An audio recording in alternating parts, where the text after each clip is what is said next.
Xi dat uffiċjali tal-Korp tal-Pulizija ddominat ismieħ fil-każ kontra Tony De Bono meta dan is-sokta tul il-jum ta' tlieta. Dan wara li x-xahar li għadda nstab li kien hemm biżżejjed provi biex ir-raġel tal-eks Ministru Giovanna De Bono jitqiegħed taħt att akkuża.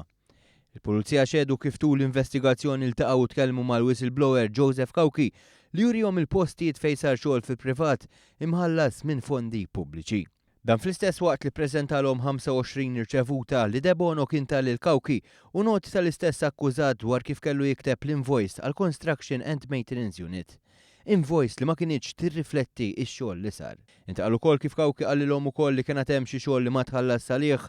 Fil-qorti kien ikkonfermat kif l-investigazzjoni bdiet fit-8 ta' Marzu dakinhar li żvelat il-każ il-Malta Today. Huma ntalbu biex jitilgħu għawdex u jissiġillaw xi uffiċini kif ukoll dokumenti oħra li setgħu jkunu validi għall-investigazzjoni.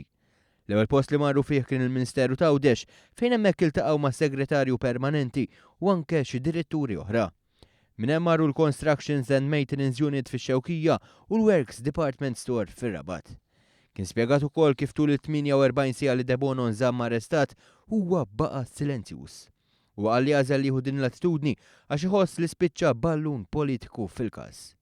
Joe Giglio, l-avukat difensur ta' De Bono, talab biex ma jibqgħux friżati l-assi tal-imputat għalli d-dikjarazzjonijiet li saru sissa ma jiġdux li De Bono għamel xi qlieħ minn dawn ix-xogħlijiet. Il-Maġistrat Neville Camilleri ma laqax din it-talba għaliex irid jisma' xi oħra li qed iridu jidhru qudiemu. Il-każ ikompli fis-26 ta' Awwissu li ġej.